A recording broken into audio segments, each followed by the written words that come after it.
এখন আমাদের যত অভাব, সে অভাবটা আসলে সবচেয়ে বেশি, আমি চিন্তা ভাবনা করে দেখলাম, সবচেয়ে বেশি অভাবটা হলো আমাদের ভাবের। আপনার জীবনে একটি বারের জন্য খুবই সিরিয়াসনেসের সাথে আপনার জীবনের অপরাধগুলোর কথা স্মরণ করে এগুলোর পরিণাম যদি আল্লাহ শাস্তি দেন তাতে কি হতে পারে, আল্লাহর শাস্তি কত ভয়াবহ হতে পারে, এই সব বিষয়গুলোকে মাথায় রেখে আল্লাহর কাছে আপনি মুক্তি লাভের জন্য চোখের পানি ফেলে ছলছল করে একা নির্জন একটু ক্ষমা চাইবেন। আমি আল্লাহর কসম করে বলতে পারি, আপনার জীবনে যত স্বাদ, যত তৃপ্তি, যত সুখ আপনি অনুভব করবেন, বোধহয় পৃথিবীর কোনো সুস্বাদু খাবার খেয়ে সবচেয়ে আনন্দের কোনো মুহূর্তেও আপনি এতটা সুখ অনুভব করবেন না। দুর্ভাগ্য সে মানুষগুলোর যাদের আমাদের জীবনে আল্লাহর কাছে একটি বারের জন্য 40, 50, 60 বছরে মুসলিম হওয়ার পরও চোখের পানি ফেলে 2-5 মিনিটের জন্য ক্ষমা চাওয়ার সুযোগ হয়নি। কোনো পেরেশানি হলে নবী সাল্লাল্লাহু আলাইহি সাল্লাম নামাজে দাঁড়িয়ে যেতেন। মনটা ভালো লাগছে না, কোনো কারণে পেরেশানি মনে হচ্ছে, তখন বেলাল রাদিয়াল্লাহু তাআলা বলতেন, বেলাল, আজান দিয়ে নামাজের ব্যবস্থা করে আমাকে একটু প্রশান্ত করো, আমার একটা সুখের ব্যবস্থা করে দাও। আর আমাদের নামাজটা বোঝা হয়ে গেছে। অনেকেই আমরা আছি, বরং বেশিরভাগ মানুষই আছি, যে শয়তান আমাদেরকে বদমেজাজ করে তোলে। আমরা অনেকে টেরও পাই না যে আমি শয়তানের কাছে ব্যবহৃত হয়ে যাচ্ছি। সবাই ভালো আছেন? আলহামদুলিল্লাহ, সুম্মা আলহামদুলিল্লাহ। অমুসলিম প্রধান দেশগুলোতে অনেক ক্ষেত্রে সুন্নাহ খুব চমৎকারভাবে তারা ফলো করে। দুর্ভাগ্য আমাদের, আমরা মুসলিমরা ফলো করি না। আপনারা এখানে দেখেন যে এরা সন্ধ্যার মধ্যে খেয়ে ফেলে, রাতে তাড়াতাড়ি তারা শুয়ে যায়, ভোরে উঠে কাজ করা শুরু করে। শুধু এরা কেন, পৃথিবীর সমস্ত অমুসলিম কান্ট্রিগুলোতে অলমোস্ট সেম কালচার প্র্যাকটিস আমরা দেখি, সেটা পূর্বে হোক কিংবা পশ্চিমে, সব দিকে একই কালচার প্রায় দেখা যায়। অথচ আমরা দেখি যে মুসলিম কান্ট্রিগুলো, যতগুলো মুসলিম দেশ আছে, অলমোস্ট সব মুসলিম কান্ট্রিগুলোতে দুর্ভাগ্যজনক বাস্তবতা যে আমরা গভীর রাত পর্যন্ত জেগে থাকি। বাংলাদেশে একটা অধঃপতন হয়েছে, আপনারা প্রবাসে আছেন দীর্ঘদিন পর্যন্ত, অনেকে হয়তো জানেন না। সে অধঃপতনটা হলো, শহর তো আগে থেকেই অধঃপতিত ছিল এই ইস্যুতে, গ্রাম এবং গ্রামীণ যে অঞ্চলগুলো সেগুলো তুলনামূলক একটু ভালো ছিল। আনফর্চুনেটলি সেটাও শেষ হয়ে গেছে এবং ধ্বংস হয়ে গেছে। তা হলো রাতে দেরি করে ঘুমানো। এটা এখন আমাদের গ্রামীণ কালচার হয়ে গেছে। গ্রামেও মানুষ 11টা-12টায় ঘুমায় না, তারপরে ঘুমায়। আবার সকালে ভোরে সবাই ঘুমায়, একটা বদভ্যাস হয়ে গেছে। যেটা বলছিলাম যে আমাদের সুন্নার প্র্যাকটিস আপনারা এখানে দেখবেন অনেক ক্ষেত্রেই। তমন থেকে একটা হলো রাতে তাড়াতাড়ি ঘুমানো। আপনারা জানেন নবী করিম সাল্লাল্লাহু আলাইহি ওয়াসাল্লাম সম্পর্কে মা আয়েশা বলেছেন, কানান নবী সাল্লাল্লাহু আলাইহি ওয়াসাল্লাম ইয়াকরাহুন নাওম ক্বাবলা আল ইশা ওয়াল হাদিস বা'দা। নবীজি এশার আগে ঘুমানো অপছন্দ করতেন, মাগরিবের পরে ঘুমানো অপছন্দ করতেন, আর এশার পরে কথাবার্তা বলা অপছন্দ করতেন। এশার পর তিনি তাড়াতাড়ি শুয়ে যেতেন। এখন গবেষকরা গবেষণা করে বলছে যে মানুষ যদি রাতের প্রথম প্রহরে ঘুমায়, তাহলে তার বডিতে যে পরিমাণ এনার্জি তৈরি হয়, যে পরিমাণ রিচার্জ হয় তার ব্যাটারি, রাতের মধ্যভাগের পরে ঘুমালে তার চাইতে অনেক গুণ কম রিচার্জ হয়। এবং একই ঘুম যখন শেষ প্রহরে রাতে ঘুমায় তখন আরও কম হয়। দিনে যখন হয় সেটা একেবারে আরও এর চাইতে বহুগুণ কমতে থাকে।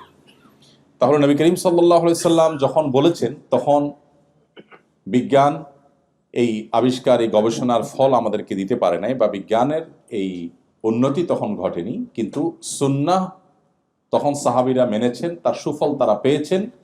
আমরা আনফর্চুনেটলি মুসলিম কান্ট্রিগুলো এটা ফলো করি না। ইভেন মিডল ইস্টের মতো এই আরব কান্ট্রিগুলোতে পর্যন্ত গভীর রাত পর্যন্ত জেগে থাকা, এটা একটা কমন তাদের ট্র্যাডিশন এবং সিস্টেমে পরিণত হয়েছে, আপনারা জানেন। এবং সকালে ঘুমানো, নবী করিম সাল্লাল্লাহু আলাইহি ওয়াসাল্লাম দোয়া করেছেন, আল্লাহুম্মা বারিক লি উম্মতি ফি বুকুরিহা, আল্লাহ আমার উম্মতের জন্য সকালের সময়টাতে আপনি বরকত দান করুন। অমুসলিমরা যখন নবী করিম সাল্লাল্লাহু আলাইহি ওয়াসাল্লামের সুন্নাহকে তারা আঁকড়ে ধরেছে, তাদের জীবনে তার ফলাফল, সুফল তারা ভোগ করছে। আনফর্চুনেটলি আমরা মুসলমানরা সেটা ভোগ করছি না। তো আমাদের নবী করিম সাল্লাল্লাহু আলাইহি ওয়াসাল্লাম 1450 বছর আগে প্রায় যে সমস্ত সুন্নাহর নির্দেশ আমাদেরকে দিয়ে গেছেন, এখন সেগুলোর সুফল দুর্ভাগ্যজনকভাবে অমুসলিমরা ভোগ করছে, কারণ তারা আমল করছেন। অথচ আমরা মুসলিমরা আমাদের নবীজির সুন্নাহকে আমল করছি না এবং তার সুফলও আমরা পাচ্ছি না। তো আলহামদুলিল্লাহ, এখান থেকে আপনাদের সেই লাইফস্টাইল আপনাদের অভ্যাস হয়ে যাচ্ছে সন্দেহাতীতভাবে, এটা একটা ভালো দিক এবং ভালো গুণ। তো সেজন্যই খুব গভীর রাত পর্যন্ত আমরা প্রোগ্রামে যাব না ইনশাআল্লাহ। আমি কোরআনে কারিমের 2-3টি আয়াতকে সামনে রেখে ইনশাআল্লাহ কিছু কথা বলতে চাই। আউযু বিল্লাহি মিনাশ শাইতানির রাজিম। ওয়াসারিউ ইলা মাগফিরাতিম মির রাব্বিকুম ওয়া জান্নাতিন আরদুহাস সামাওয়াতু ওয়াল আরদ উইদ্দাত লিল মুত্তাকিন الذين ينفقون في السراء والضراء والكاظمين الغيظ والعافين عن الناس والله يحب المحسنين والذين إذا فعلوا فاحشة أو ظلموا أنفسهم ذكروا الله فاستغفروا لذنوبهم ومن يغفر الذنوب إلا الله ولم يصروا على ما فعلوا وهم يعلمون أولئك جزاؤهم مغفرة من ربهم وجنات تجري من تحتها الأنهار خالدين فيها ونعم أجر العاملين কোরআনে কারিমের সূরা আলে ইমরানের 33, 34 এবং 35, 36 এই কয়েকটি আয়াত আমি তেলাওয়াত করেছি। খুব সংক্ষেপে ইনশাআল্লাহ আয়াতগুলোর সামারি আপনাদের সামনে নিবেদন করার চেষ্টা করব। শুরুতেই আমরা নিয়ত করে নেই আমরা এখান থেকে কিছু আমল করার সিদ্ধান্ত কোরআন এবং হাদিস থেকে পরিষ্কার কিছু বার্তা নিয়ে তারপর যাব ইনশাআল্লাহ। আল্লাহ রাব্বুল আলামিন ইরশাদ করছেন, ওয়াসারিউ ইলা মাগফিরাতিম মির রাব্বিকুম ওয়া জান্নাতিন আরদুহাস সামাওয়াতু ওয়াল আরদ, অর্থাৎ তোমরা প্রতিযোগিতায় অবতীর্ণ হও, দৌড়াও এবং দ্রুতগতিতে অগ্রসর হও তোমাদের রবের পক্ষ থেকে দেওয়া মাগফিরাতের জন্য, এবং সে জান্নাতের আশায় যে জান্নাতের প্রস্থতা নবমণ্ডল এবং ভূমণ্ডলের প্রস্থতার মতো। উইদ্দাতিল মুত্তাকিন, যে জান্নাত মুত্তাকিদের জন্য তৈরি করা হয়েছে। এই আয়াতে পরিষ্কারভাবে আল্লাহ রাব্বুল আলামিন আমাদেরকে কম্পিটিশনের একটা সূত্র বলেছেন। আমরা প্রতিযোগিতা করব কিসে? আজকে মাগরিবের নামাজ আমি এখানে পড়িয়েছি, আপনারা অনেকেই দ্বিতীয় রাকাত আমরা সূরা তাকাসুর পড়েছি, লক্ষ্য করেছেন। সেখানে আল্লাহ রাব্বুল আলামিন বলেছেন, আলহাকুমুত তাকাসুর হাত্তা যুরতুমুল মাকাবির। মানুষকে শেষ করে দিয়েছে কিসে? তাকাসুরে। তাকাসুর কি জিনিস? অধিক উপার্জনের বা অধিক অর্জনের কম্পিটিশন, নেশা, এটা মানুষকে তোমাদেরকে শেষ করে দিয়েছে। হাত্তা যুরতুমুল মাকাবির, এই কম্পিটিশন চলতে থাকে কতক্ষণ? কবরে যাওয়া পর্যন্ত। আল্লাহু আকবার। কোরআন এমন এক মহান গ্রন্থ, দুর্ভাগ্য আমাদের, আমরা মুসলিম কজন মানুষ এখানে আছি যে হাত তুলে বুকে হাত দিয়ে বলতে পারবো আমি কোরআনের শুরু থেকে শেষ পর্যন্ত একটি বারের জন্য ভালো করে পড়েছি। আমাকে মাঝে মধ্যে বিভিন্ন পডকাস্টে যেতে হতো এক সময়, এখন যাওয়া হয় না, সুযোগ হয় না। তো বইয়ের উপর আমাদের রকমারিতে আমাদের মাহমুদুল হাসান সোহাগ ভাই, আপনারা অনেকে চিনেন, বইটিয়ান মানুষ। এক সময় যিনি ইসলামের ছিলেন না, নাস্তিক ছিলেন, পরে আল্লাহ তাকে হেদায়েত দিয়েছেন। তিনি একটা পডকাস্টের জন্য আমাকে নিমন্ত্রণ করলেন, বললেন যে আমরা বই নিয়ে কাজ করি, আপনার জীবনে কোন বইয়ের সবচেয়ে বেশি প্রভাব ছিল? তাই বললাম, ভাই আমি আসলে খুব অলস মানুষ, বই টই পড়া আমার একেবারে হয় না। তবে বই যদি বলেন তো মানুষের রচিত বই এর কোনোটারই বিশেষ প্রভাব আমি কম্পেয়ার করার মতো আমি বলতে পারবো না বা মনে পড়ে না। তবে কোরআনের যে প্রভাব আল্লাহ তাআলা আমার উপর রেখেছেন সেটা বোধহয় আমি আপনাকে 2-4 ঘন্টা না, সারা জীবন বলে হয়তো শেষ করতে পারবো না। প্রতিটা আয়াতের প্রভাব। এই জন্য আমি শুরুতে আপনাদেরকে বিনীতভাবে অনুরোধ করতে চাই, আপনারা 2টি গ্রন্থ জীবনে একবার পড়বেন। নাম্বার 1, কোরআনে কারিম শুরু থেকে শেষ পর্যন্ত অর্থ সহকারে, সময় কম থাকলে শুধু অর্থই পড়লেন। কোনো আলিম, এখানে শেখ আবু হুরায়রা আছেন, আর উলামা ইকরাম যারা আছেন তাদের তত্ত্বাবধানে কোনো আয়াত অস্পষ্ট মনে হলে তাদের কাছে জিজ্ঞেস করলেন। আর আলহামদুলিল্লাহ আজকাল বাংলায়, ইংরেজিতে, বিভিন্ন ভাষায় তাফসির অ্যাভেলেবল। সুতরাং একেবারে অথেন্টিক যে তাফসির গ্রন্থ আছে সেগুলোর সহযোগিতা নিয়ে পুরো কোরআন একবার শুরু থেকে শেষ পর্যন্ত যদি আমরা পড়ি। সেই সাথে আরেকটি গ্রন্থ আমি পড়তে বলবো, সেটা হলো নবী করিম সাল্লাল্লাহু আলাইহি ওয়াসাল্লামের একটা সিরাত গ্রন্থ বা তার একটা কমপ্লিট জীবনী, শুরু থেকে শেষ পর্যন্ত পূর্ণাঙ্গ একটা জীবনী গ্রন্থ। এই 2টি যদি আপনি পড়ে শেষ করেন নির্মোহভাবে, আমি বিভিন্ন জায়গায় বলি, আমি আল্লাহর উপর ভরসা রেখে আপনাকে এই গ্যারান্টি দিতে পারি, আপনি নিজেকে ইমানদার হিসাবে, মুসলমান হিসাবে, অন্য এক জগতের মুসলমান হিসাবে, আপনি মুসলিম হিসাবে আপনি অনুভব করবেন। আপনার ইমানের মিটার এত উপরে যাবে যে আপনি অনুভব করবেন ইসলামটা। আমরা অনেকেই ইসলাম পালন করি, বাট এটা আমাদের অনেকটা বোঝার মতো হয়ে গেছে। এখানে অনেক ভাই আছেন যারা মাদক সেবন করেন না এবং হারাম খাবার খান না, অনেক ইবাদতবন্দি করেন, কিন্তু এটা আমরা মুসলিম, আল্লাহ হারাম করেছেন, এরকম একটা মানসিকতা থেকে, যে আল্লাহ নিষেধ করেছেন তাই আল্লাহর কথা না শুনলে আবার মুশকিল, আল্লাহ দিবে মায়ের জাহান্নামে ফেলবে, টেনশন, এই জায়গা থেকে। বিশেষ করে আমাদের তরুণদের মধ্যে, নতুন যে জেনারেশন আমাদের এখন, এই জেনারেশনের অনেকেই, তাদেরকে আমরা অবশ্য প্যারেন্টসরাও প্যারেন্টিংয়ের কোরআন এবং সুন্নাহ সম্মত প্যারেন্টিং না জানা থাকার কারণে বা অ্যাপ্লাই না করার কারণে আমরাও তাদেরকে এমনভাবে বলি যে আল্লাহকে তাদের কাছে নাউজুবিল্লাহ ভিলেনের মতো বানাই। ছোট ছোট বাচ্চারা কিছু করতে গেলে এটা করা যাবে না, আল্লাহ হারাম করেছেন, আল্লাহ গুনাহ দিবেন, ওইটা করা যাবে না, আল্লাহ গুনাহ দিবেন, ওইটা করা যাবে না, তখন বাচ্চা মনে করে যে এর সব কাজে ডিস্টার্ব তো করতেছেন নাউজুবিল্লাহ আল্লাহ। এরকম একটা টেন্ডেন্সি বাচ্চাদের মধ্যে, হয়তো বলতে পারে না কেন তরুণদের মধ্যে নাস্তিক্যবাদের দিকে চলে যাওয়ার হার বাড়ছে নানা কারণে। এর অনেক ইস্যু, অনেক কারণ আছে, এর মধ্যে এটা একটা কারণ হতে পারে। তাদেরকে যে ইসলামটা ভেতর থেকে তাদেরকে অনুভব করার সুযোগ করে দেওয়া, ভেতর থেকে ইমানটা এনে তারপর ইসলামটাকে চর্চা করা, এটার মধ্যে একটা আনন্দ আছে, এখানে বোঝা নাই, সেটাকে আপনি দারুণভাবে ফিল করবেন। এটা যদি আপনি করতে চান তাহলে আপনাকে কোরআন পড়তে হবে এবং সিরাত পড়তে হবে। কোরআন এবং সিরাত পাঠ করার পর আপনি দেখবেন আপনার ইসলামটাকে আপনি এনজয় করছেন।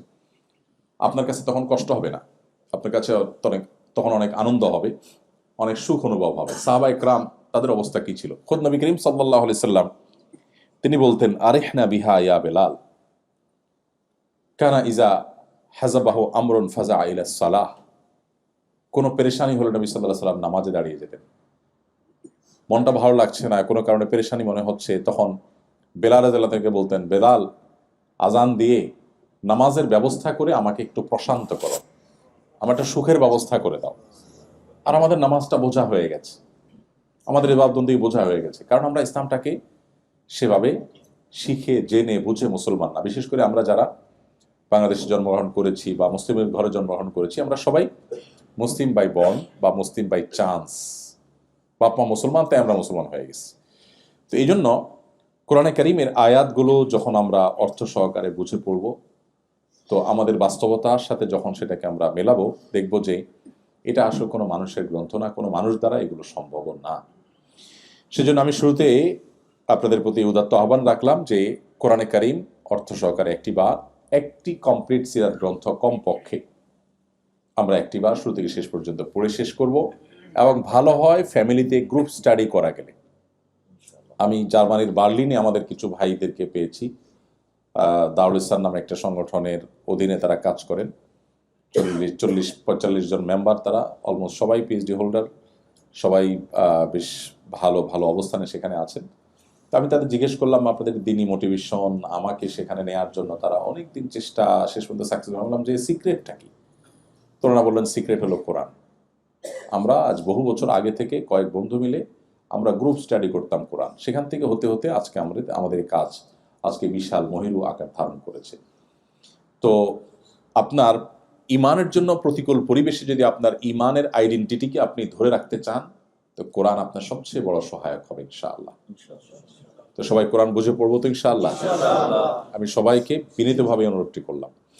আসুন এবার আমরা যে আয়াত এর তর্জমা করেছি সে আয়াতের প্রসঙ্গে আমরা একটু যাই। আল্লাহ বলছেন, তোমরা দ্রুততার সাথে দৌড়াও, কিসের জন্য? আল্লাহর মাগফিরাত পাওয়ার জন্য এবং জান্নাত লাভের জন্য। দুটি জিনিস, আল্লাহর মাগফিরাত এবং জান্নাত লাভ, এই দুইটা জিনিসের জন্য দৌড়াও। আমরাও দৌড়াই, কিন্তু সেটা হলো টাকা পয়সার জন্য, সামাজিক অবস্থানের জন্য, আমি আমার ভাষায় বলি সহজ বাংলায় ভাবসাবের জন্য। কিসের জন্য? ভাবসাবের জন্য। এখন আমাদের যত অভাব, সে অভাবটা আসলে সবচেয়ে বেশি, আমি চিন্তা ভাবনা করে দেখলাম, সবচেয়ে বেশি অভাবটা হলো আমাদের ভাবের।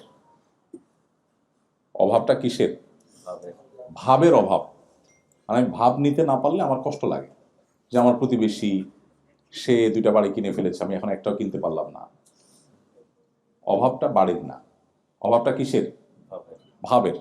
মানে আমি তার সাথে তাহলে তো ভাবে কুলালাম না। সব ক্ষেত্রে অলমোস্ট এই অবস্থা।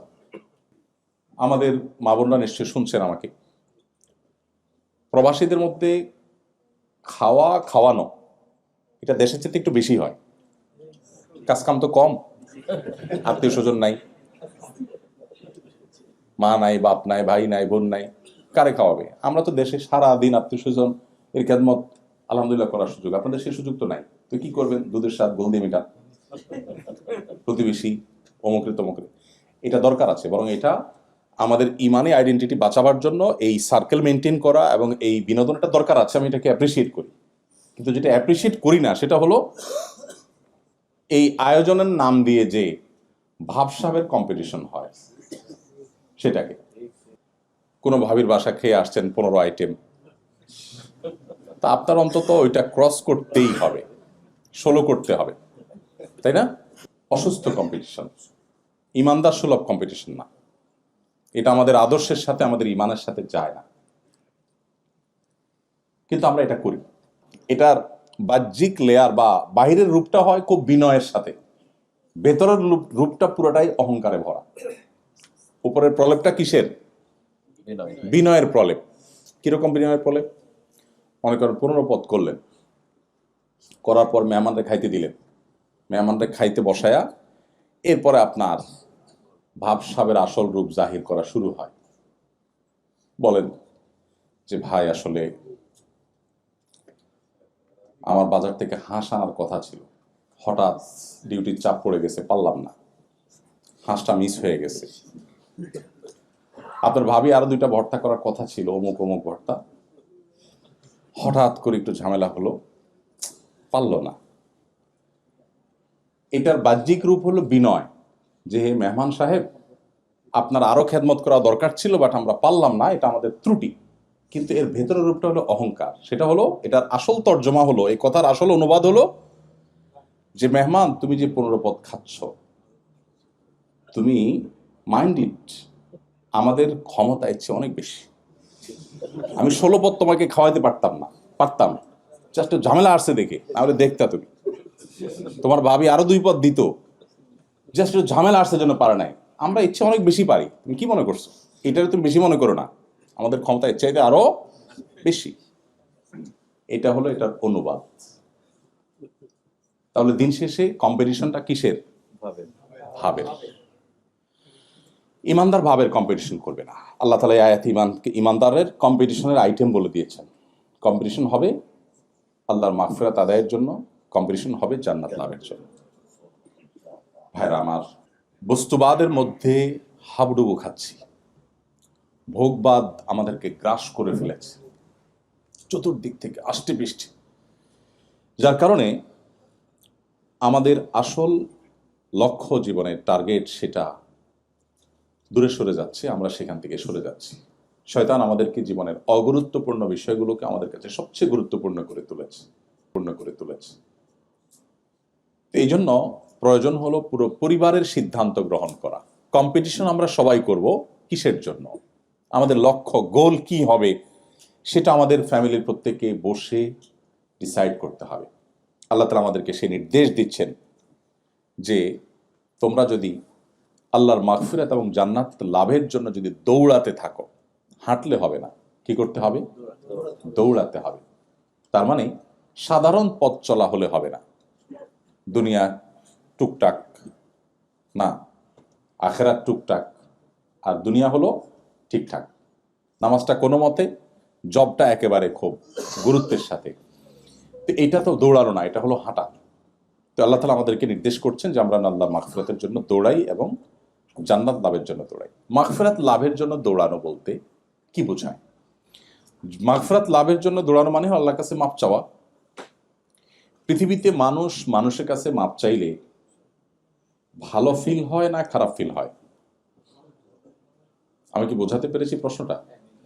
আপনি যদি কারোর কাছে মাপ চাইতে হয়, কোনো কারণে আপনি এমন কিছু বলে ফেলেছেন যে একটা বাজে সিচুয়েশনে পড়েছেন, এখন আপনাকে ক্ষমা চাইতে হলো সবার সামনে বা পেছনে, ভাই আমি সরি, আমার ভুল হয়ে গেছে, আমাকে মাফ করে দেন, এই যে ক্ষমা চাওয়া, এই ক্ষমা চাওয়ার ফিলিংসটা মানুষের ভালো হয় না খারাপ হয়? অস্বস্তিকর, লজ্জাস্কর, অপমানকর, শেষ হয়ে যায়। মানে আমাকে ক্ষমা চাইতে হলো, এর চাইতে তার অনেক টাকা লস হয়ে গেল তার কষ্ট হতো না যত কষ্ট হয় মানুষের কাছে ক্ষমা চাইলে, তাই না? সুবহানাল্লাহ, আল্লাহ রাব্বুল আলামিন আমাদেরকে সে ক্ষমা চাওয়ার টেন্ডেন্সি তৈরি করার জন্য বলছে, কিন্তু পার্থক্য হলো সে ক্ষমাটা মানুষের কাছে চাওয়া নয়। কার কাছে চাওয়া? আল্লাহর কাছে চাওয়া। আপনারা নিশ্চয়ই বিভিন্ন সময় আল্লাহর কাছে ক্ষমা চেয়েছেন, ইস্তেগফার করার সুযোগ হয়েছে আমাদের অ্যাজ এ মুসলিম, সবারই কম বেশি হয়েছে। কিন্তু আমি আপনাকে আহ্বান করব, আপনার জীবনে একটি বারের জন্য খুবই সিরিয়াসনেসের সাথে আপনার জীবনের অপরাধগুলোর কথা স্মরণ করে এগুলোর পরিণাম যদি আল্লাহ শাস্তি দেন তাতে কি হতে পারে, আল্লাহর শাস্তি কত ভয়াবহ হতে পারে, এই সব বিষয়গুলোকে মাথায় রেখে আল্লাহর কাছে আপনি মুক্তি লাভের জন্য চোখের পানি ফেলে ছলছল করে একা নির্জন একটু ক্ষমা চাইবেন। ভাইরা আমার, একই কাজ যেটা মানুষের কাছে করার পর আপনি অপমান বোধ করেন, অস্বস্তি বোধ করেন, সেটা যখন আপনি আল্লাহর কাছে নিবেদন করবেন, আমি আল্লাহর কসম করে বলতে পারি আপনার জীবনে যত স্বাদ, যত তৃপ্তি, যত সুখ আপনি অনুভব করবেন, বোধহয় পৃথিবীর কোনো সুস্বাদু খাবার খেয়ে সবচেয়ে আনন্দের কোনো মুহূর্তেও আপনি এতটা সুখ অনুভব করবেন না। আল্লাহর কাছে ক্ষমা চাওয়াটা এত আনন্দের, এত তৃপ্তির। দুর্ভাগ্য সে মানুষগুলোর যাদের আমাদের জীবনে আল্লাহর কাছে একটি বারের জন্য 40, 50, 60 বছরে মুসলিম হওয়ার পরও চোখের পানি ফেলে 2-5 মিনিটের জন্য ক্ষমা চাওয়ার সুযোগ হয়নি। আল্লাহ রাব্বুল আলামিন আমাদের সবাইকে আল্লাহ তাআলার ইস্তেগফারকারী বান্দাদের কাতারে শামিল হওয়ার তৌফিক দান করুন। আল্লাহ তাআলা কোরআনে কারিমে বিভিন্ন জায়গায় আল্লাহ সেসব বান্দাদের প্রশংসা করেছেন, আল মুস্তাগফিরিনা বিল আসহার, যারা ভোর রাতে উঠে আল্লাহর কাছে ক্ষমা প্রার্থনা করে, চোখের পানি ফেলে, এই মানুষগুলোর প্রশংসা আল্লাহ জায়গায় জায়গায় করেছে। ইস্তেগফারকারী বান্দা আল্লাহর কাছে অনেক প্রিয়, অনেক পছন্দের। আল্লাহ মূর্খতা সুলভ দৃষ্টিভঙ্গির কারণে আমাদের অনেককে বলতে শোনা যায়, অনেক সময় আমরা বলি যে আমার জীবনে কোনো পাপ করি নাই, আমার জীবনে কোনো অপরাধ করি নাই। যে এই কথা বলে ইটসেলফ এটাই সবচেয়ে বড় অপরাধ। প্রতি মুহূর্তে আমাদের অজান্তে অসংখ্য গুনাহ করছি, অসংখ্য গুনাহ। তো যাই হোক, আল্লাহর কাছে মাগফিরাত লাভ, আল্লাহর কাছ থেকে এটা করার জন্য আল্লাহ আমাদেরকে দ্রুত গতিতে অগ্রসর হতে বলেছেন। এই জন্য আমরা সেই কাজটি করব। আল্লাহ আমাদের সেই তৌফিক দান করুন। প্রিয় ভাইরা আমার, মাগফিরাত এমন একটা জিনিস, ইস্তেগফার এমন একটা জিনিস, এটা মানুষের দুনিয়া এবং আখিরাতের সকল সমস্যার সমাধানের মূল সূত্র।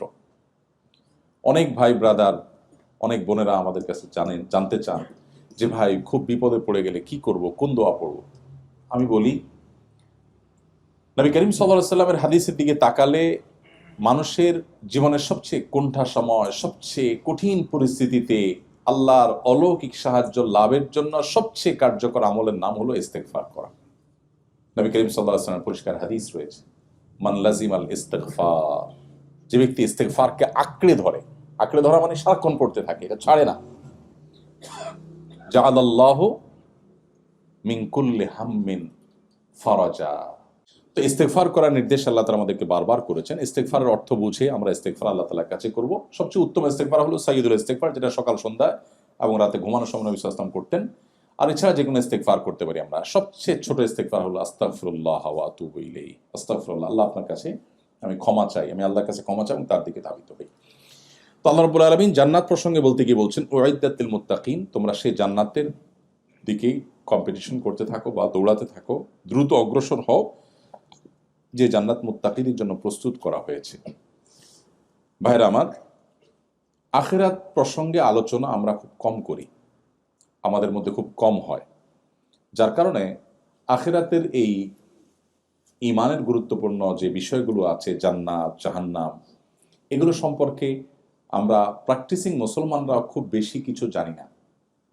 আমরা শরিয়ার বিধিবিধান জানি, কিন্তু জান্নাতের প্রতি ঈমান, সেই জিনিসগুলো দিন দিন আমাদের দুর্বল হয়ে যাচ্ছে। বিশেষ করে যখন বস্তুবাদী পৃথিবীতে আমরা দিন দিন আরো বেশি প্রবেশ করছি, তত বেশি আমাদের আখিরাতের প্রতি এক ধরনের উদাসীনতা বা আখিরাতকে ভুলে যাওয়ার প্রবণতা, টেন্ডেন্সি আমাদের মধ্যে বাড়ছে।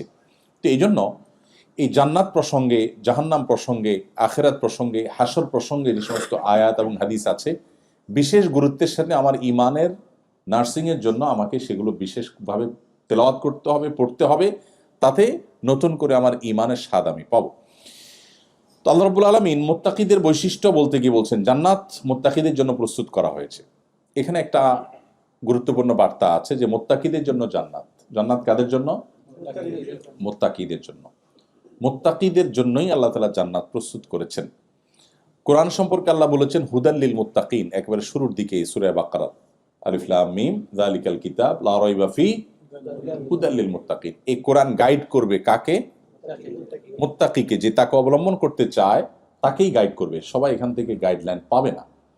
আবার জান্নাত প্রসঙ্গে আল্লাহ বলতে গিয়ে বলছেন উইদ্দাতুল মুত্তাকিন, জান্নাত সেটা তৈরি করা হয়েছে যাদের জন্য। তারা কারা? মুত্তাকিরা। ইন্টারেস্টিং বিষয়, পুরো কোরআন জুড়ে আপনি দেখবেন যে আল্লাহর সমস্ত নেয়ামতগুলো সবগুলো আল্লাহ রিজার্ভ রেখেছেন যাদের জন্য, তারা হলেন মুত্তাকিরা। এবং এই মুত্তাকি হতে পারা এটা হলো ইমানদারের জীবনের সবচেয়ে বড় এবং প্রধান লক্ষ্য, যে সে মুত্তাকি হয়ে উঠবে। মুত্তাকিদের প্রায় 30 থেকে 40টি বৈশিষ্ট্য পুরো কোরআনে আলোকপাত করা হয়েছে বিভিন্ন আয়াতে, কোথাও 3টি, কোথাও 4টি, কোথাও 5টি, সবগুলো একত্র করলে প্রায় 40টির মতো বৈশিষ্ট্য হয়। এটা নিয়ে আমাদের একটা লেকচার ইউটিউবে আছে, যেখানে মুত্তাকিদের সমস্ত বৈশিষ্ট্য কোরআনে যেগুলো আলোচিত হয়েছে সেগুলো আমরা সেখানে একত্র করার চেষ্টা করেছি। আজকে আমরা সেগুলো করব না। এই আয়াতের পরে আল্লাহ তাআলা মুত্তাকিদের কিছু বৈশিষ্ট্য উল্লেখ করেছেন, আমরা সেগুলো যাচ্ছি। পরবর্তী দুটি আয়াত আল্লাহ সেটি বলেছেন। আল্লাহ বলেছেন আল্লাযীনা ইউনফিকুনা ফিস সাররাই ওয়াদ দাররা। মুত্তাকিদের একটা বৈশিষ্ট্য হলো যে তারা সুখে দুঃখে, যখন তাদের সুদিন থাকে তখন, যখন তাদের দুর্দিন থাকে তখন, এই উভয় সময়ে তারা আল্লাহর রাস্তায় দান করে।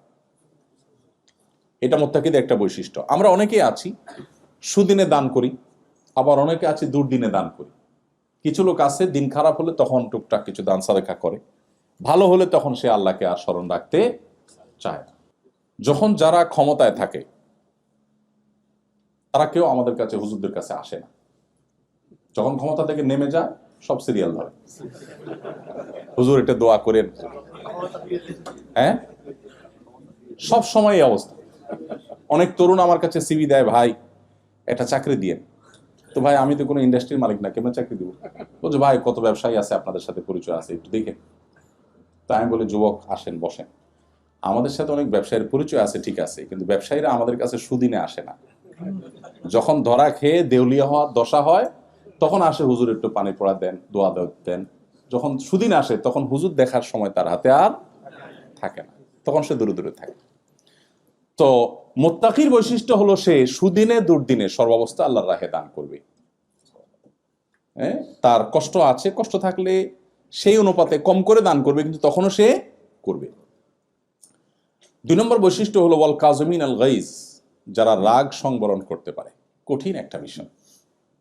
অনেক ভালো ভালো মানুষ, ইয়া তাহাজ্জুদ গুজার, কপালে সিল পড়ে গেছে, লম্বা দাড়ি আছে, হয়তো আলেম মানুষও, দায়ী মানুষও, কিন্তু ওনার আসল রূপ বা চেহারা এইটা ওনার রাগের সময় ফুটে ওঠে, এবং সেটা না দেখলে বোঝা যায় না উনি আসলে মানুষটা কেমন।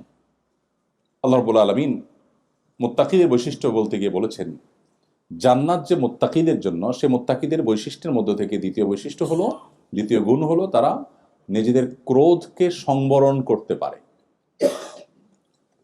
ক্রোধ সংবরণ করার কথা আল্লাহ বলেছেন, ক্রোধ না থাকার কথা আল্লাহ বলেননি। তাহলে বোঝা গেল ক্রোধ থাকাটা খারাপ না, ক্রোধ নিয়ন্ত্রণ করতে না পারাটা খারাপ। যদি কেউ রাগ তার ভিতরে একেবারেই নাই, সে ধোঁয়ার সাপ, এটা প্রশংসার কোনো বিষয় না। আল্লাহ কিন্তু বলেন নাই ওয়াল আদিমিন আল গাইজ, আল্লাহ বলেন না যাদের গোসা রাগ বলতে কিচ্ছু নাই এরা মুত্তাকি, আল্লাহ বলেন নাই। তাহলে বোঝা গেল গোসা রাগ থাকতে হবে, কারণ এটা নাহিয়ানিল মুনকারের ক্ষেত্রে গোসা রাগের দরকার হবে কি হবে না? এই জন্য দেখেন আল্লাহ শব্দ নিয়ে যদি আপনি বিশেষ কোরআনে শুধুমাত্র আলফাজ, সব শুধু কোরআনকে কেন্দ্র করে 80 থেকে 85টা শাস্ত্র পৃথিবীতে গড়ে উঠেছে, মুসলিম মনীষা গড়ে তুলেছে। দুর্ভাগ্য আমাদের, শুধু কোরআনের টেক্সটটা পর্যন্ত পড়ে দেখা হয়নি 50 বছরের মুসলমান, কখন সে 85টা শাস্ত্র নিয়ে পড়বে? শুধু কোরআনের শব্দের রহস্য নিয়ে যে সমস্ত গবেষণা শত শত বছর, হাজার বছর ধরে হয়েছে, এক একটা শব্দের গবেষণা আপনার ইমানের মিটারকে কোথায় নিয়ে যাবে। আপনি চিন্তা করবেন যে কোনো মানুষ দ্বারা এটা সম্ভব হয় না। লাতাইফুল কোরআন, রমুজুল কোরআন, গমুজুল কোরআন, কোরআনের যে সিক্রেটস গুলো, কোরআনের যে লেয়ারে লেয়ারে আল্লাহ তাআলার যে সমস্ত কুদরত গুলো আছে, সেগুলো যদি আমরা অ্যানালাইসিস করি বা পড়ি, তো আমাদের ঈমান অনেক বেশি বৃদ্ধি পাবে। দেখুন এখানে আল্লাহ তাআলা বলেছেন ওয়াল কাযিমিন আল গাইজ, আল্লাহ বলেন নাই ওয়াল আদিমিন আল গাইজ। আদিমিন আল গাইজ মানে হলো যাদের রাগ নাই। মুত্তাকিদের বৈশিষ্ট্য আল্লাহ সেটা বলেন নাই। তাহলে বোঝা গেল রাগ থাকতে হবে, কিন্তু রাগরে কি করতে হবে? কন্ট্রোল করতে হবে। এইটা বড় জটিল কাজ। বেশিরভাগ মানুষ রাগ উঠে গেলে ডায়রিয়ার রোগীর মতো হয়ে যায়। ডায়রিয়ার রোগী যেরকম একটা পর্যায়ে গেলে আউট অফ কন্ট্রোল হয়ে যায়, তার স্টুল পাস তার হাতে, তার নিয়ন্ত্রণে থাকে না, এরকম একটা লেভেলে চলে যায় না? আমি বলি বদরাগী রোগ যারা নিয়ন্ত্রণ করতে পারে না নিজেরে, সেই জন্য কল্পনা করে যে আমি ওই পেশেন্টের মতোই, আমিও আমার আউট অফ কন্ট্রোল। এই রোগের রোগী আমরা বেশিরভাগ মানুষ, অনেকেই আমরা আছি, বরং বেশিরভাগ মানুষই আছি যে শয়তান আমাদেরকে বদমেজাজ করে তোলে। আমরা অনেকে টেরও পাই না যে আমি শয়তানের কাছে ব্যবহৃত হয়ে যাচ্ছি। কিভাবে রাগ কন্ট্রোল করবেন? দীর্ঘ আলোচনার ব্যাপার, আমি সংক্ষেপে ছোট ছোট করে কয়েকটা পয়েন্ট বলি। নাম্বার 1, মানুষকে ক্রোধান্ধ করে দেয়, প্রচন্ড ভাবে মানুষকে রাগান্বিত করে দেয় ইবলিস। কিসে করে? ইবলিস, শয়তান।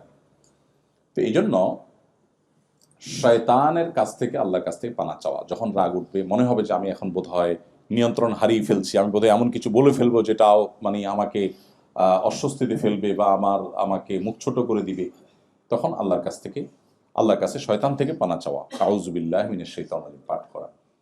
এক ব্যক্তি নবী করিম সাল্লাল্লাহু আলাইহি সাল্লামের সামনে খুব রাগান্বিত হয়ে কাঁপছিল, থরথর করে, এরকম একটা পরিস্থিতি যখন তৈরি হয়েছে, নবীজি সাল্লাল্লাহু আলাইহি সাল্লাম তখন আরেকজনকে শুনিয়ে শুনিয়ে বলছেন, ওই ব্যক্তিকে না, আরেকজনকে বলছেন, এই যে লোকটা অনেক রাগান্বিত হয়ে পড়েছে, আমি একটি বাক্য জানি যে বাক্যটি সে পাঠ করলে আল্লাহ তাআলা তার রাগকে কন্ট্রোল করে দিবেন, সেটা হলো আউযু বিল্লাহি মিনাশ শাইতানির রাজিম পাঠ করা। এটা কিন্তু ওই ব্যক্তিকে শুনায় তিনি বললেন। তার দাওয়ার হিকমা দেখেন। নবী যদি ডাইরেক্ট তাকে বলতেন, এই ভাই মাথা গরম করছে কেন, আউযু বিল্লাহ পড়ো, হয়তো লোকটা ডিনাই করে বসতো রাগের আতিশয্যে, নবীজির মুখের উপর ডিনাই করার কারণে বেঈমান হয়ে যেতে পারত। এই জন্য নবী সাল্লাল্লাহু আলাইহি ওয়াসাল্লাম তার ট্রিটমেন্ট দেওয়ার জন্য, সে যেন শুনতে পায়, এভাবে আরেকজনের সাথে জিনিসটা আলাপ করেছেন। পারপাস সার্ভ হয়ে যাবে, কিন্তু তার কোনো বাজে রিঅ্যাক্টের আশঙ্কা থাকবে না। আমরা যে নবীর উম্মত, তার দাওয়াতে কত হিকমা ছিল, কত কৌশল ছিল, কত প্রাজ্ঞতা ছিল, কত বিচক্ষণতা ছিল। এমনি এমনি মাত্র 10 বছর সময় পেয়েছেন মদিনাতে, একটি বছর আরামে ঘুমাতে পারেননি, নিশ্চিন্তে ঘুমাতে পারেননি। কখনো বদর, কখনো উহুদ, কখনো তাবুক, কখনো খন্দক, একের পর এক যুদ্ধ চাপিয়ে দেওয়া হয়েছে। এরকম কোণঠাসময় পরিস্থিতিতে একটা মানুষের বেঁচে থাকা যেখানে দায়, সেখানে তার মিশনকে পৃথিবীর সবচেয়ে শক্তিশালী মিশনে পরিণত করে দুনিয়া থেকে গেছে। পৃথিবীতে তার চাইতে সাকসেস আরেকজন মানুষ আপনি দেখাতে পারবেন না।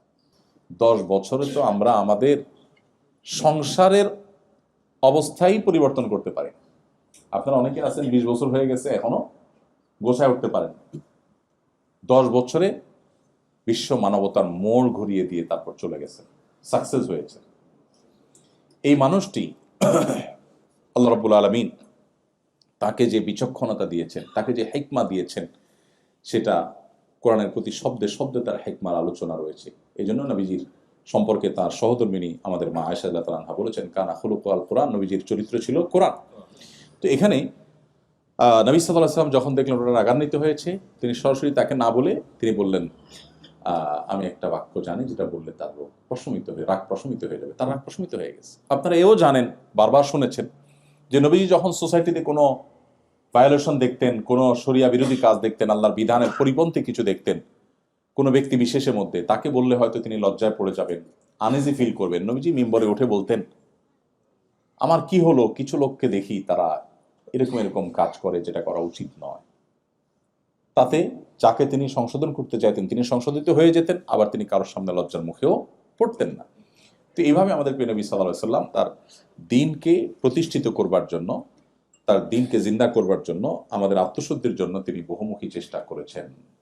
তাহলে মুত্তাকিদের দ্বিতীয় বৈশিষ্ট্য হলো রাগ সংবরণ করা। রাগ কিভাবে সংবরণ করব, তার একটা পদ্ধতি বললাম, খুব বেশি মাথা গরম হয়ে গেলে কি পড়তে হবে? আউযু বিল্লাহি মিনাশ শাইতানির রাজিম। এটার অর্থ বুঝে উপকারিতা চিন্তা করে পড়তে হবে। শুধু মন্ত্রের মতো পড়লাম সেই মানসিকতা থেকে পড়া উচিত না, পড়তে হবে বুঝে। আল্লাহ বলেছেন কোরআনে কারিমে, ইম্মা ইয়ানজাগান্নাকা মিনাশ শাইতানি নাজগুন ফাস্তাইজ বিল্লাহি মিনাশ শাইতানির রাজিম। শয়তান যখন তোমাকে খোঁচা দিবে বা তোমাকে ক্ষতিগ্রস্ত করবে, বিভ্রান্ত করবে, করতে চাইবে, তখন তুমি আল্লাহর কাছে পানা চাইবে শয়তান থেকে।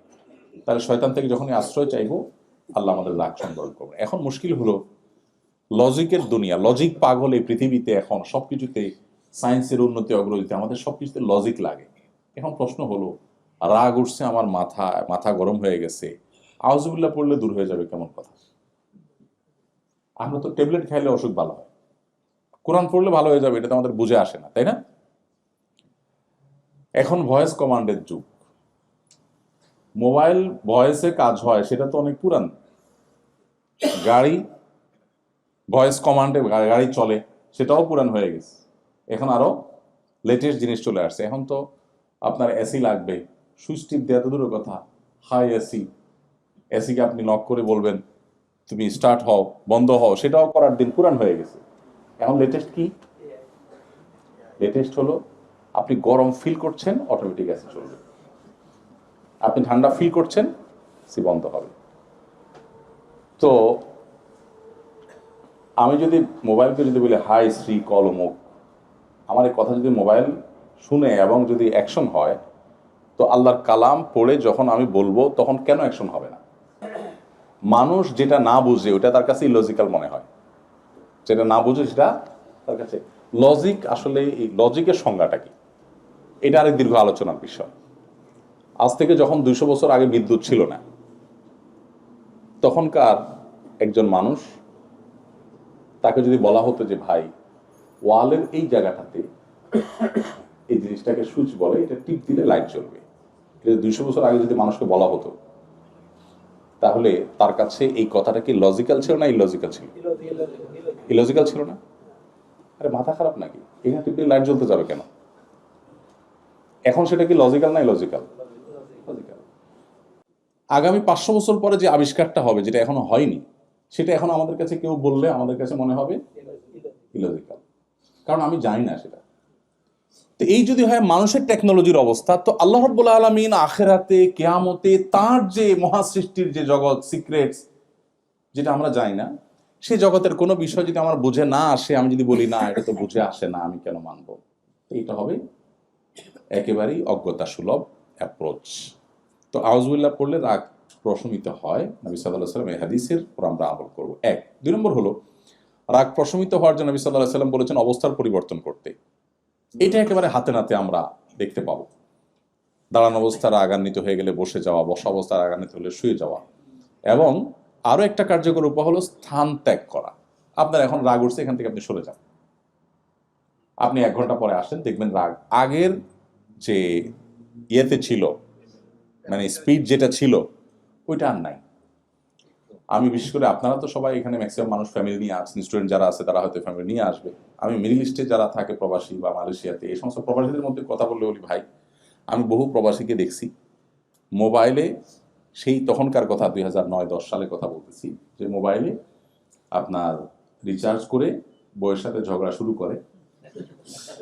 মোবাইল যখন অ্যালার্ম দেয়, মেসেজ দেয় যে আর মাত্র 1 রিয়াল আছে, আধা রিয়াল আছে, কেটে যাবে, তখন বলে যে দাঁড়াও আমি রিচার্জ করে আইতেছি। আবার যে এটা রিচার্জ করে আইসা ঝগড়ার সেকেন্ড ইনিংস কন্টিনিউ করে। এভাবে কার্ড একটা পরটা শেষ করে, কি করে ঝগড়া করে। আমি এরকম বহু যোগ্য দেখলাম, ভাই ইটস তো লস প্রজেক্ট। ঝগড়া করার জন্য এই যে মোবাইলে টাকা নষ্ট করা, তো লস প্রজেক্ট, আপনি কেন এটা করছেন? তো বলে ভাই কি করবো? আমি বললাম শুনেন, বুদ্ধি হলো যখন এরকম ঝগড়ার ইস্যু তৈরি হবে, তখন মোবাইলটা বন্ধ করে দিবেন। বন্ধ করে কাজের জন্য অন্য কোনো সিম দিয়ে কাজটা সারবেন, দেশের সাথে যোগাযোগ বন্ধ। বরাবর 3 দিন মোবাইল বন্ধ থাকবে, 3 দিন পরে ওপেন করে এবার আপনি ঝগড়াটা করবেন। ঝগড়া আপনি আমি করতে নিষেধ করছি না, ঝগড়া আপনি মাস্ট করেন, কিন্তু সেটা 3 দিন অফ রাখার পরে যদি আপনি করেন, আপনাকে আমি গ্যারান্টি দিতে পারি আপনার 10 রিয়ালের মোবাইল কার্ড 2 রিয়ালে দেখবেন কাজ হয়ে গেছে। কারণ আপনার রাগ তখন অলরেডি কমে একেবারে লেভেলে চলে আসছে, ওইদিকে তাদেরও রাগটা কমে একটা লেভেলে চলে আসছে। এখন যেটা হবে সেটা হলে একেবারে ফিনিশিং কথা, আচ্ছা যা হয়েছে এখন বলো কি করা যায়, এখন হবে ফিনিশিং এর আলাপ। এই যে ফাও বকছেন, এগুলো বকেও আপনি ওই জায়গায় যাবেন লাস্টে। যে জায়গায় আপনি যাবেন 20 রিয়াল 50 রিয়াল খরচ করে, ওইটা আপনাকে আমি 2 রিয়াল খরচ করে যাওয়ার রাস্তা বলে দিচ্ছি। ঠিক নবী সাল্লাল্লাহু আলাইহি ওয়াসাল্লাম এই অ্যাপ্রোচটাই আমাদেরকে অবলম্বন করতে বলেছেন। যখন রাগ হবে তুমি অবস্থার পরিবর্তন করো, পজিশন চেঞ্জ করো। পজিশন চেঞ্জ করলে দেখবেন আপনার মেন্টালিটির মধ্যে পরিবর্তন চলে আসছে। নাম্বার 3, নবী করিম সাল্লাল্লাহু আলাইহি ওয়াসাল্লাম আমাদেরকে শিখিয়েছেন অজু, রাগ হলে অজু করার কথা। রাগ হলে আমাদের শরীর গরম হয়ে যাওয়ার সময় যখন আমরা অজু করি তখন শয়তান আমাদের মধ্যে বদরাগটা সৃষ্টি করে, তখন মানুষের রাগ প্রশমিত হয়ে যায়, একটা লেভেলে চলে আসে। বদরাগ মানুষকে ধ্বংসের দ্বার প্রান্তে নিয়ে যায়। এই জন্য মুত্তাকিদের বৈশিষ্ট্য হলো সে রাগ সংবরণকারী হতে হবে। আমাদের অনেক বোনরা আছেন, অনেক ভাইরা আছেন, রাগ উঠলে মাথা ঠিক থাকে না, এবং নিজের বদরাগকে আবার সার্টিফাই করার জন্য ওইটাকে এমনভাবে আমরা উপস্থাপন করি মনে হয় এটা বিশাল বড় একটা গুণ। পোলাপান দেখবেন এখন সব ক্রেজি, ছোট্ট পোলাপান সব কি ক্রেজি। আমরা আমাদের শৈশবের কথা মনে পড়ে, গ্রামে গঞ্জে যারা বড় হয়েছি আমরা মাটিতে পড়ে থাকতাম, খেলাধুলা করতাম জাস্ট ধোঁড়ার সাপের মতো, 10টা খোঁচা দিলেও জিদ উঠতো না। আর এখন পোলাপানরে কিচ্ছু বলার আগেই ফুসফুস করে ওঠে, তাই না? বাসায় বাপের বন্ধু আসছে, আঙ্কেল আসছে, ও পিস্তল নিয়ে দাঁড়ায় আছে। অ্যাপ্রোচটা এরকম। এর অনেক কারণ আছে অবশ্য, সাইকোলজিক্যালি তারা চেঞ্জ হয়েছে, নানা কারণ আছে, বদরাগী হয়ে যাচ্ছে। এখন বাপ মা যে সে অনেক সময় গর্ব করে অনেক রাগ, এই অনেক রাগ বলার যে স্টাইল, অনেক রাগ যে আমার ছেলেটার বা আমার মেয়েটার পিচিটার, এটা বলার যে স্টাইল, সেই স্টাইলটা কি এটা যেন সে প্রাউড ফিল করছে, মানে মনে হয় যে তার বাচ্চা পিএইচডি করছে। আরে ভাই, আপনার বাচ্চা অনেক রাগী মানে সে পেশেন্ট, আপনি ডিজাস্টারের মধ্যে আছেন, আপনি ছোট মুখে বলবেন ভাই সরি বাচ্চাটা খুব সরি, আপনি যেভাবে বলছেন অনেক রাগ, মনে হচ্ছে আপনি প্রাউড ফিল করছেন, মানে রোগকে আপনি অ্যাপ্রিসিয়েট করছেন, এমন একটা ব্যাপার। আর নিজের রাগকেও মানুষ এভাবে অ্যাপ্রিসিয়েট করে, ম্যাক্সিমাম মানুষ জানেই না সে নিজে একজন অসুস্থ মানুষ, তার ট্রিটমেন্ট দরকার। সে বলার সময় এমন ভাবে বলে ভাই আমার উল্টাপাল্টা দেখলে মাথা ঠিক থাকে না ভাই। অ্যাপ্রোচটা হলো যে আমি দুনিয়ার সবচেয়ে ভালো মানুষ, আমি কোনো অন্যায় সহ্য করি না, তো ঠান্ডা মাথা সব আকাঙ্ক্ষা নিজে করে যাচ্ছে, কিন্তু আরেকজন উল্টাপাল্টা দেখলে তার মাথা গরম হয়ে যায়, নিজেরটা সে খুব ঠান্ডা মাথায় কন্টিনিউ করে যায়। তো মুহাম্মদ সাল্লাল্লাহু আলাইহি সাল্লাম এসেছেন মানুষকে আত্মশুদ্ধির পথে নেওয়ার জন্য। আপনি কি দেখবেন না একজন সাহাবী দেখবেন না যারা ইসলাম গ্রহণ করার আগে সামান্য একটু ওটের পানি খাওয়াকে কেন্দ্র করে যুগ যুগ ধরে যুদ্ধ চালিয়ে গেছে, সেই সভ্যতার সেই সমাজের মানুষগুলো জাস্ট ইসলামের ছায়াতলে আসার কারণে কি হয়েছে আল্লাহ কোরআনে উল্লেখ করেছেন, ইয কুনতুম আ'দাআ ফাআল্লাফা বাইনা কুলুবিকুম। তোমরা স্মরণ করো সেই সময়ের কথা যে তোমরা পরস্পর শত্রু ছিলে, কিন্তু ইসলাম তোমাদেরকে এমন একটা জায়গায় এনেছে এখন তোমরা সম্প্রীতির বন্ধনে আবদ্ধ হয়ে গেছো। আউস এবং খাজরাজ এরকম বিবাদমান দুটি পক্ষ এক প্লেটে বসে খানা খেয়েছে, যেটা তারা কল্পনাও করেনি। নবী সাল্লাল্লাহু আলাইহি সাল্লামের সান্নিধ্য, তিনি মানুষকে মানুষ হিসেবে গড়ে তুলেছেন, এবং সেজন্যই কোরআন দেখেন প্রতিটা শব্দে শব্দে আমাদেরকে সেই পথে পথে নির্দেশ করেছে। এই জন্য নবী সাল্লাল্লাহু আলাইহি সাল্লাম রাগ সংবরণ করার জন্য আমাদেরকে অজুর পরামর্শ দিয়েছে। অজু করলে রাগ কি হবে? প্রশমিত হবে। আমরা অনেকেই আছি এটাকে রোগ মনে না করে এটাকে আমাদের পজিটিভ দিক মনে করি, এবং আমাদের এই রোগটাকে আমরা পেলে পুষে, ওই যে সাপ কলা দুধ দিয়ে কলা দিয়ে সাপ পোষে যেরকম, আমরা আমাদের এই রোগটাকে অনেকে পুষে বেড়াচ্ছি। আল্লাহ আমাদের রাগগুলোকে সংবরণ করার তৌফিক দান করুন। বদমেজাজ, বদরাগী, যাদের রাগ কন্ট্রোলে থাকে না, সে যত বড় নামাজি হোক, যত রোজাদার হোক, সে মুত্তাকি হতে পারে না। এবার চিন্তা করুন, আমরা অনেক নামাজি মানুষ আটকা পড়ে যাব, অনেক তাহাজ্জুদ গুজার মানুষ আটকা পড়ে যাব না? এই জন্য ভাই আল্লাহর জন্য বিনম্র হয়ে যেতে হবে। রাগ করে ফেলেছি কারোর সাথে, মাপ চাইতে কোনো দ্বিধা করা যাবে না। আমি আমার একটা ব্যক্তিগত প্র্যাকটিসের কথা আপনাদের সঙ্গে শেয়ার করি, আপনাদের হয়তো উপকারে আসবে।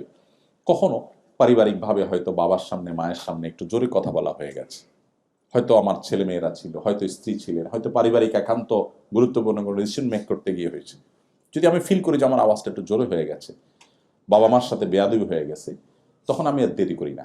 ফিল হওয়ার সাথে সাথে ওই স্ত্রীর সামনে, ওই ছেলে মেয়ের সামনেই বাবা মার কাছে যতটুকু সম্ভব নিজেকে মাটির সাথে মিশিয়ে ক্ষমা চেয়ে সেটাকে লেটা চুকানো, যে আমি তাদের সামনে যদি আমি জোরে কথা বলে থাকি তাহলে তাদের সামনেই আমার নিজেকে শাসন করতে হবে, আত্মশাসন করতে হবে, তাহলে আমার নফস দ্বিতীয়বার এ ধরনের অ্যাপ্রোচ করতে সে ভাববে।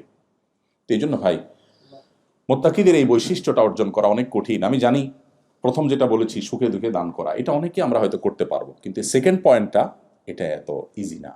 এই জন্য আল্লাহর কাছে সাহায্য চাইতে হয়। আল্লাহ, আপনি আমার বদরাগ, আমার ক্রোধকে আপনি নিয়ন্ত্রণ করে দিন, আমাকে সবর করার তৌফিক দান করুন। আস-সবরু জাযাউহু আল জান্নাহ, সবরের বিনিময় হলো জান্নাত। একটা আমল আছে যে আমলের বিনিময়ে আল্লাহ তাআলা ব্ল্যাঙ্ক চেক দিবেন কিয়ামতের দিন। অন্য কোনো আমলের বিনিময়ে ব্ল্যাঙ্ক চেক নেই, সব আমলের বিনিময় ফিক্সড। আপনি সাদাকা করবেন, বিনিময় পাবেন, কত গুণ পাবেন সেটাও কোরআন বলে দিয়েছে। 700 গুণ পর্যন্ত আল্লাহ সাদাকার বিনিময় বাড়াবেন। এরকম অনেক আমল আছে যেগুলো আল্লাহ আপনাকে নির্দিষ্ট পরিমাণ দিবেন। একটা আমল আছে যে আমলের ক্ষেত্রে আল্লাহ তাআলা বলেছেন যে তিনি ব্ল্যাঙ্ক চেক টাইপের বিনিময় দিবেন, অর্থাৎ কোনো ফিগার নাই। ইন্নামা ইউওয়াফাস সাবিরুনা আজরাহুম বিগাইরি হিসাব। আল্লাহ বলেছেন ইন্নামা ইউওয়াফাস সাবিরুনা আজরাহুম বিগাইরি হিসাব, সবরকারীদেরকে আল্লাহ তাআলা বিনিময় দিবেন হিসেব ছাড়া। এই জন্য ভাই সবর করার চেষ্টা করবো তো ইনশাআল্লাহ। আমাদের বদমেজাজ, বদরাগ এগুলো কন্ট্রোল করার আপ্রাণ চেষ্টা আমরা করবো ইনশাআল্লাহ। এর বাইরেও রাগ নিয়ন্ত্রণের জন্য নবী সাল্লাল্লাহু আলাইহি ওয়াসাল্লামের আরো অনেকগুলো বাতানো আমল আছে, আমরা সেদিকে যাচ্ছি না। তাহলে দ্বিতীয় পয়েন্ট হলো, মুত্তাকিদের দ্বিতীয় বৈশিষ্ট্য হলো যে তারা রাগ সংবরণকারী হবে। নাম্বার 3, ওয়াল আফিনা আনিন নাস, মুত্তাকিদের তৃতীয় বৈশিষ্ট্য হলো তারা মানুষকে ক্ষমা করবে। মানুষকে কি করতে জানে? ক্ষমা করতে জানে। এটাও আমরা অনেকে করতে পারি না। ইগো আমাদের এসে বাধা দেয় যে কিভাবে আমি এটা মাফ করব, ভুলতে পারি না। এই যে মানুষকে ক্ষমা করতে না পারা, এটা অনেক খারাপ একটা গুণ, যেটা আমরা অনেক নামাজি কালামী মানুষও খেয়াল করি না। মানুষকে ক্ষমা করে দিতে হবে, কারোর প্রতি কোনো দুঃখ বেদনা রাখা যাবে না। এই গুণটা যে যত বেশি অর্জন করবে সে আল্লাহর কাছে তত বেশি মুত্তাকি হতে পারবে ইনশাআল্লাহ। আল্লাহ আমাদেরকে তৌফিক দান করুন। আমরা অনেক সময় চিন্তা করি যে এত বড় অপরাধ করেছে, তাকে আমি মাফ করব কিভাবে। কোন এক সালাফ ওযু করছিলেন, তার দাস, কাজের লোক পানি ঢেলে দিচ্ছিলেন। তো সে যুগের পানির পাত্র পিতলের বা ভারী কোনো পদার্থের, লোহা, এই সমস্ত পদার্থেরই হতো, অনেক ভারী, অনেক উপর থেকে রাখা ছিল, হাতে পড়ছে, অনেক ব্যথা পেয়েছে, পড়ে গেছে। তখন তিনি রাগান্বিত হলেন। তার রাগ দেখে তিনি বলছিলেন, তুমি একই ভুল বারবার করো, কতবার তোমাকে ক্ষমা করো। তখন দাস বলছিলেন, এই যে আয়াত, ওয়াল আফিনা আনিন নাস, যারা মানুষকে ক্ষমা করতে জানে তারা মুত্তাকি হয়, তাদেরকে আল্লাহ জান্নাত দিবেন। এটা বলার সাথে সাথে উনি বললেন, যাও আমি তোমাকে মাফ করে দিলাম। আমরা হলে কি বলতাম বলেন তো? কাজের লোক ভুল করছে, ভুল করার পরে যখন আপনার মেজাজ গরম হয়েছে, এখন বকা দিবেন, আপনি মাত্র রেডি হচ্ছেন, এটা সে টের পাওয়ার পরে যদি আপনাকে আয়াত শোনায়, আপনি কি বলবেন? বলবেন যে তুমি আমাকে ওয়াজ করতে আসছো না,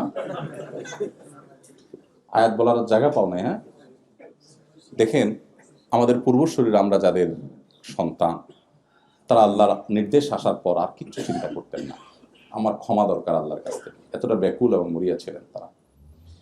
এরপর আল্লাহ শেষ শব্দে বলেছেন, আল্লাহ ইউহিব্বুল মুহসিন, আল্লাহ ইহসানকারীদেরকে ভালোবাসেন। ওই সালাফ যার ঘটনা বলছি, তিনি যখন ওযু করার পর, এটা একেবারে তাবেঈ যুগের ঘটনা, একদম সোনার যুগের ঘটনা, তিনি যখন ওযু করার পর যখন ব্যথা পেলেন এবং কাজের লোক কৃতদাস যখন বলল যে আল্লাহ ক্ষমাশীলদের পছন্দ করেন, তিনি বললেন, ঠিক আছে, তোমার প্রতি আমার কোনো দুঃখ, আমি ক্ষমা করে দিলাম। পরে সে আবার পরের বাক্য উচ্চারণ করেছে, সেটা কি? আল্লাহ তাআলা মুহসিনদেরকে ভালোবাসে, যে অন্যের প্রতি অনুগ্রহ করে তাকে আল্লাহ ভালোবাসেন। এখন সে করছে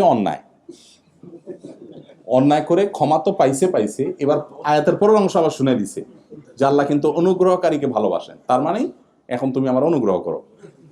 তো উনি বললেন, যাও, তোমাকে আমি মুক্ত করে দিলাম। এগুলো রূপকথার গল্প নয়, এগুলো হাদিস, কোরআনের তাফসির বর্ণিত ঘটনা।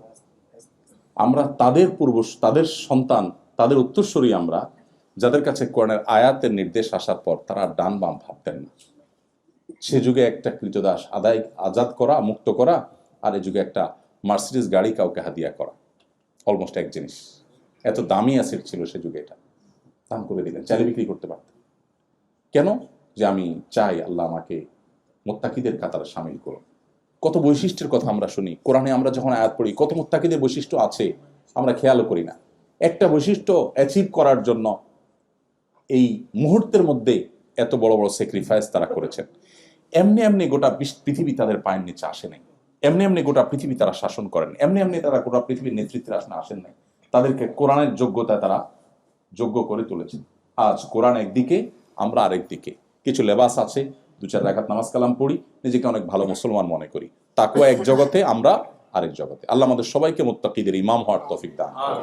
আল্লাহ কত সুন্দর দোয়া শিখিয়েছেন সূরা ফুরকানের 74 নম্বর আয়াত, রব্বানা হাবলানা মিন আজওয়াজিনা ওয়া যুররিয়াতিনা কুররাতা আয়ুন ওয়াজআলনা। আল্লাহু আকবার। আয়াতে আল্লাহ আমাদেরকে শেখাচ্ছেন আমরা যেন দোয়া করি। আমরা মুত্তাকি হতে চাই তা না, আমরা মুত্তাকিদের ইমাম হতে চাই। এই জন্য মুত্তাকিদের ইমাম হওয়ার আগে তো মুত্তাকি হইতে হবে অ্যাটলিস্ট। অতএব আজ থেকে আমরা রাগ সংবরণ করার নিয়ত করবো তো ইনশাআল্লাহ। এমন কোন মানুষ পৃথিবীতে থাকবে না যাকে আমি ক্ষমা করতে জানবো না। নবী করিম সাল্লাল্লাহু আলাইহি সাল্লাম যদি হিন্দাকে ক্ষমা করতে পারেন, তিনি যদি আবু সুফিয়ানকে ক্ষমা করতে পারেন, আপনি কার উপরে অভিমান করে বলবেন আমি তাকে ক্ষমা করব না? সবাইকে ক্ষমা করবো তো ইনশাআল্লাহ। সোসাইটিতে চলতে গেলে অনেকের প্রতি অভিমান হয়, অনেকের প্রতি কষ্ট হয়, কিন্তু এগুলো ক্ষমা করতে জানা এটা ইমানদারের সিফত। শয়তান আমাদেরকে এই গুণটা অর্জন করতে দেন, আমাদেরকে শক্ত করতে চায়, আমরা নরম হব ইনশাআল্লাহ। এরপরে আল্লাহ তাআলা মুত্তাকিদের বৈশিষ্ট্য বলতে গিয়ে পরের আয়াতে বলেছেন, ওয়াল্লাযীনা ইযা ফাআলু ফাহিশাতান আও যালামু আনফুসাহুম যাকারুল্লাহ। মুত্তাকিদের আরেকটা বৈশিষ্ট্য হলো, কোন একটা অন্যায় কাজ হয়ে গেলে, কোন একটা অশ্লীল কাজ হয়ে গেলে, কোন একটা গুনাহের কাজ হয়ে গেলে, আও যালামু আনফুসাকুম, নিজের প্রতি নিজে কোনো অবিচার করে ফেললে, যাকারুল্লাহ, আল্লাহকে তারা স্মরণ করে, আল্লাহকে স্মরণ করে, ফাস্তাগফারু লিযুনুবিহিম, এরপর আল্লাহর কাছে তার এই পাপের জন্য সে ইস্তেগফার করে, ক্ষমা প্রার্থনা করে। ওয়া মান ইয়াগফিরুয যুনুবা ইল্লাল্লাহ, আর আল্লাহ ছাড়া কে ক্ষমা করার অধিকার রাখে। ওয়ালাম ইউসিররু আলা মা ফাআলু ওয়া হুম ইয়ালামুন, এরপর আল্লাহর কাছে এভাবে ইস্তেগফার করার পর দ্বিতীয় দফা এই গুনাহটা সে করে না। আল্লাহর ভয়ে, আল্লাহর বান্দা হিসাবে সে এটাকে পুনরায় আবৃত্তি করে না, আর এই গুনার পিছনে, এই গুনাতে আসে না। এই বৈশিষ্ট্যগুলো যদি উল্লেখ করে, এই বৈশিষ্ট্য যদি কেউ অর্জন করে, আল্লাহ বলেছেন উলাইকা জাযাউহুম মাগফিরাতুম মির রাব্বিহিম ওয়া জান্নাতুন তাজরি মিন তাহতিহাল আনহার, এই মানুষগুলোর বিনিময় হলো আল্লাহর পক্ষ থেকে মাগফিরাত এবং জান্নাত লাভ। এই দুটা জিনিস, ওয়া নি'মা আজরুল আমিলিন, আর আমলকারীদের বিনিময় কতই না ভালো। শেষ। এই 4টি আয়াত আমি আপনাদের সামনে বলেছি শেষ। আমি শুধু সামারিগুলো বলছি আবার, যে আল্লাহ বলেছেন তোমরা দৌড়াও, দ্রুত গতিতে তোমরা আগাও মাগফিরাত এবং জান্নাতের দিকে। গোটা পৃথিবী আগায় একদিকে, আপনি অগ্রসর হবেন অন্যদিকে। কারণ পৃথিবীর বস্তুবাদী মানুষগুলো তারা জীবনের একটা লেভেল পর্যন্ত দেখে। আল্লাহ আপনাকে ইমানদার করেছে, আপনার দৃষ্টি আরো অনেক গভীরে, আপনি জান্নাত পর্যন্ত দেখেন, তারা এত দূর দেখে না। সো তারা দেখে মৃত্যু পর্যন্ত। এইটুকু কিভাবে ভালো থাকবে সেজন্য হাজারটা আয়োজন তাদের।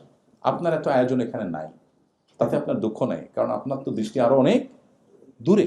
সো এইটুকু আপনার ভালো গেল কি খারাপ গেল এটা অনেক বড় ম্যাটার করে না। আপনার দেখার বিষয় হলো আমি সেখানে কতটা ভালো থাকলাম। সেজন্য আল্লাহ আমাদেরকে বলেছেন আরো দূরদৃষ্টি আমাদের যেন হয়। আর সেজন্যই কম্পিটিশনের আমাদের জগৎটাই ভিন্ন হবে। আমি শুরুতে যে ভাবসাবের কথা বলছি, যদিও কথাটা রসাত্মক হয়েছে, রসিকতার সাথে হয়েছে, কিন্তু ইম্পর্টেন্ট, যে ব্যক্তি ভাবসাব ছেড়ে দিবে এবং অসুস্থ কম্পিটিশন ছেড়ে দিবে, আল্লাহ তাআলা তাকে এমনি সুখী করে দিবে। কোনো সম্পদ ছাড়া সে সুখী হবে। নবী সাল্লাল্লাহু আলাইহি ওয়াসাল্লাম এমনি বলেন নাই, লাইসাল গিনা বিকাসরাতিল আরদ ওয়ালাকিন্নাল গিনা গিনান নাফস, অনেক সম্পদ আহরণ করলে সে ধনী হয় না। তাহলে ধনী কে হয়? নবীজি বলেছেন যে ব্যক্তি মনের দিক থেকে ধনী। মনের ধনী কি আবার? মনের ধনী হলো যে মনে করবে যে আমার অনেক আছে, আলহামদুলিল্লাহ আমি হ্যাপি, যা আছে এটা আমি অংশ, আমি কারোর সাথে কম্পিটিশনে যাচ্ছি না, অন্তত পার্থিব ইস্যুতে। পার্থিব ইস্যুতে কম্পিটিশন যে পৃথিবীতে কখনো মানুষ সুখী হয় না।